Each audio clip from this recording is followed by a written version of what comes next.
আপনি প্রত্যেক দিক দিয়েই হোক কিংবা মাতৃকুলের দিক দিয়েই হোক ওয়ারিশ সূত্রে কিংবা কুরই সূত্রে জমি পাবেন।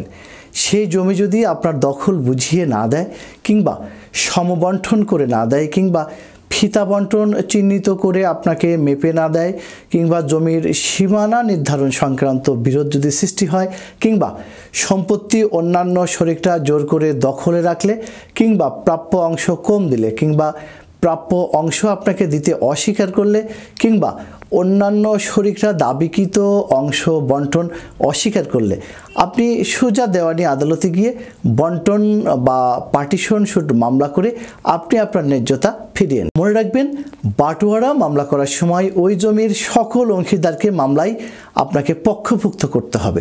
কোনো একজন শরিক যদি বাদ যায় তাহলে ওই বন্টন মামলাটি কিন্তু শুদ্ধ হবে না। অর্থাৎ পার্টিশন মামলায় বর্তমান রেকর্ডেড মালিককে অবশ্যই পক্ষ করতে হবে, কেননা এই পক্ষভুক্তি খুবই গুরুত্বপূর্ণ, অন্যথায় মামলাটি খারিজ হবে বলে আমাদের 37 ডিএলআর-এর 216 পৃষ্ঠায় অ্যাপিলেট ডিভিশনের একটি দারুণ সিদ্ধান্ত রয়েছে।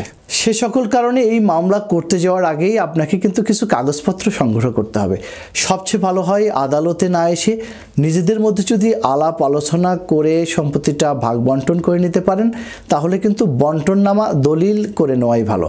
তবে দলিলটি অবশ্যই রেজিস্ট্রিকৃত হতে হবে, কারণ ওয়ারিশি সম্পত্তি আপনি যখন নামজারি করতে যাবেন, বিক্রি করতে যাবেন, রেকর্ড করাতে যাবেন কিংবা ব্যাংক থেকে লোন করতে যাবেন, ভবিষ্যতে কোনো মামলা মোকদ্দমা থেকে বাঁচতেও কিন্তু বন্টননামা দলিল অবশ্যই রেজিস্ট্রি হওয়া দরকার। আর এই মোকদ্দমা চলাকালে কেউ যদি মারা যান সেই মৃত ব্যক্তির ওয়ারিশদেরকেও মামলায় পক্ষভুক্ত করতে হয়। আদালত কর্তৃক প্রাথমিক ডিগ্রির পর জমি যদি বন্টন করে আপনাকে না দেয় তাহলে আদালত কিন্তু অ্যাডভোকেট কমিশনার নিয়োগ করে আপনার অংশ নির্ধারণ করে দেন এবং চূড়ান্ত ডিগ্রিও প্রদান করেন। আবার মামলা চলাকালে আদালতের মাধ্যমে বিকল্প বিরোধ নিষ্পত্তিরও সুযোগ রয়েছে। আর বন্টন ডিগ্রি পাওয়ার পরও দখল যদি আপনি না পান কিংবা পক্ষগণ দখল বুঝিয়ে না দেন কিংবা আপনার পরিমাণ মতো হিসাব বুঝিয়ে না দেয় আদালতের ডিগ্রি অনুযায়ী, তাহলে আপনি কিন্তু উচ্ছেদের মামলাও করে আপনার ন্যায্যতা ফিরিয়ে নিতে পারেন। এছাড়া ওই মামলা করার পরে আপনাকে যদি কেউ ভয়ভীতি কিংবা হুমকি দেয় তাহলে আপনি সংশ্লিষ্ট বা নিকটস্থ থানায় সাধারণ ডায়েরি জিডি করে নিতে পারবেন। আর ভয়ভীতি, হুমকি কিংবা জীবননাশের আশঙ্কায় আপনি কিন্তু ফৌজদারি আদালতে মামলা করেও প্রতিকার পেতে পারেন। যে কোনো শরিক, এমনকি ক্ষুদ্র অংশের শরিকও কিন্তু যৌথ সম্পত্তিতে এরকম পার্টিশন সুট দাবি করে মামলা করতে পারেন, কারণ পার্টিশন মামলায় এজমালি সম্পত্তি রক্ষণাবেক্ষণে মামলা চলাকালে আদালত ইচ্ছে করলে রিসিভার পর্যন্ত নিয়োগ করতে পারেন, বলছেন 7 বিএলটি পৃষ্ঠা নাম্বার 43।